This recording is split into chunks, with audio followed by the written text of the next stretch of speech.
रामकृष्ण हरी मंडळी 2026 या वर्षामध्ये कुठल्या राशींना साडेसाती आहे तर आपण ही माहिती पाहूया.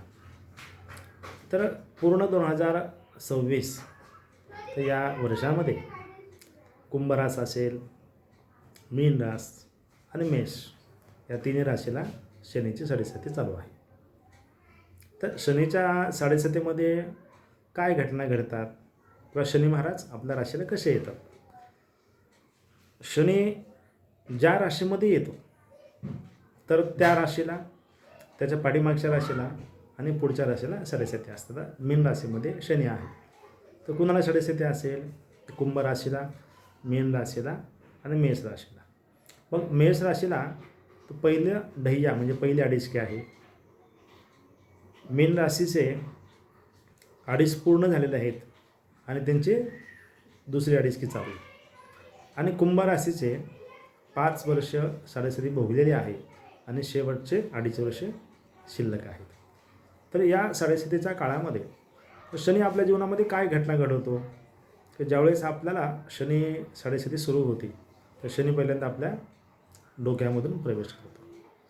मग मानसिक ताणतणाव, काही ना काही आपल्या हातून चुका घडणार, आपल्या व्यवसायामध्ये, व्यापारामध्ये काहीतरी आपल्या हातून असे घटना घडतील की तो व्यापार काही ना काही नसतो चालणार नाही, किंवा कर्ज होईल, किंवा पाहिजे असे कामं मिळणार नाही, किंवा एखाद्या पार्टनरशिपमध्ये काय फसवणूक होऊ शकेल, किंवा काही ना काही प्रमाणामध्ये कौटुंबिक कलह राहू शकतात.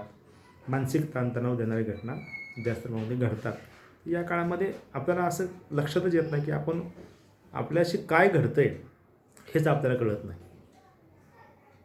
आपण विचार करतो आहे वेगळा आणि आपल्या आयुष्यामध्ये घटना घडतात वेगळ्या. तर त्या काळामध्ये आपण काहीच करू शकत नाही. शांत बसणं हाच आपल्यापुढं एकमेव मार्ग असतो. आणि शांत बसून त्यातून कसा मार्ग काढता येईल याचा आपण पहिल्या 2.5 वर्षामध्ये प्रयत्न केला पाहिजे. मग तो शनी डोक्यातून खाली उतरणार आहे, मग तो पोटामध्ये येणार आहे. मग त्यावेळेस काही ना काही प्रमाणामध्ये शारीरिक व्याधी, पोट हे आपलं आजारपणाचं एक स्थान आहे, तिथून आजार सुरू होतात. मग काही नाही छोटे मोठे ऑपरेशन होऊ शकतात, अपघात होऊ शकतात, पडणं लागणं, किंवा काही ना काहीतरी शारीरिक व्याधी अशी तयार होते, एखादा आजार असा तयार होतो की त्याचा जो टाईम पिरियड असतो हा बराचसा मोठा असतो, तर लवकर दुरुस्त होत नाही. तर त्याला 2.5 वर्षाच्या कालखंडामध्ये काही ना काहीतरी एक आजार सारखा सतत उत्पन्न होतो आणि त्यामध्ये काही ना काहीतरी प्रॉब्लेम येत राहतो. तर लवकर गोळ्या औषध घेतले, कितीतरी ट्रीटमेंट घेतले तरी पण त्याला लवकर सुधार होत नाही. दीर्घ मुदतीचा आजार किंवा दीर्घ मुदतीचं दुःख प्राप्त होणं. तर साडेसातीचा ह्या 7 वर्षाच्या काळामध्ये शनी महाराज काय करतील की जे देतील ते दीर्घ मुदतीचे देतील. कर्ज असेल तर ते लवकर फिटणार नाही, त्याला 5-7 वर्षाचं टायमिंग जाणार आहे. एखादं दुःख प्राप्त झालं तर एखाद्या घरामध्ये आपण पाहतो एखाद्या आपल्या अत्यंत प्रिय व्यक्तीचा साडेसातीच्या काळामध्ये मृत्यू पण येऊ शकतो. तर ते आपल्याला दुःख पचवायला बराचसा वेळ निघून जातो. आपल्याला ते विसरू शकत नाही त्या व्यक्तीला.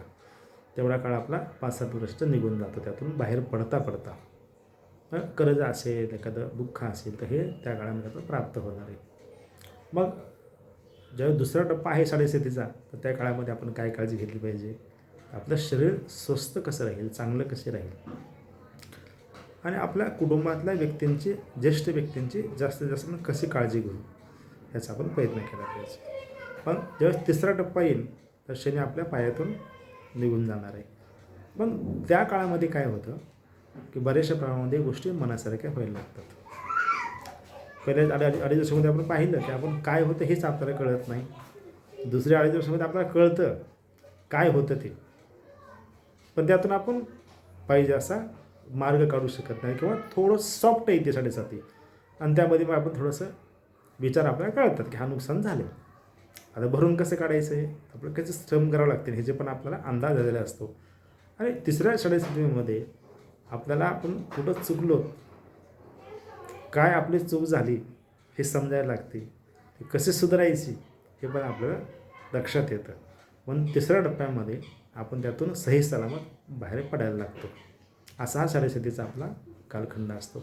मग शनी महाराज काय करतात, आपण म्हणतो की साडेसाती फार नुकसान करते, तर असं नाही, ते गणित कसं आहे की 7.5च्या काळामध्ये शनी महाराज 30 वर्षानंतर तुमच्या राशीला येणार आहेत. पण ते आल्याच्या नंतर तुम्ही जे पाठीमागं 25-30 वर्षी कर्म केलेत तर त्याचा हिशोब घेण्यासाठी आलेले आहेत. जर तुम्ही सत्कर्म केले असतील, आपल्या हातून चांगलं कर्म घडलं असेल, तर 100% साडेसातीच्या काळामध्ये माणूस रंकाचा राजा होतो. आणि वाईट कर्म असेल तर राजाचा पण रंक होतो. याला म्हणजे 7.5 असणं. आपण जर एखाद्या गोष्टीबद्दल खूप इगो धरला, खूप घमंड केली, तर 7.5च्या काळामध्ये शनी महाराजांच्या आरतीत सांगितले पहा, रावणानं गर्व केला आणि 7.5मध्ये शनीदेवाचा समूळ नाश केला. हे 7.5मध्ये घडतं. पण ज्याचे कर्म चांगले आहेत त्याला शनी महाराज 100% शुभ फलदायी 7.5 देतात. आणि कर्म जे खराब असतील तर त्या माणसाला दुःख, दारिद्र्य, कर्ज, व्यसन, काही नाही चुकीच्या पद्धतीने म्हणून जीवन जगायला लागतं आणि त्याप्रमाणे त्याला 7.5चा भोग भोगावा लागतो. असे ही 7.5 आहे. तर 7.5च्या काळामध्ये आपण शनी महाराजची उपासना करू शकता. शनिवारी उपवास करू शकता, शनी मंदिरात जाऊ शकता, तेल, मीठ, उडीद हे शनीला आपण अर्पण करू शकता. लोखंडाची रिंग पण मधल्या बोटामध्ये आपण वापरू शकता.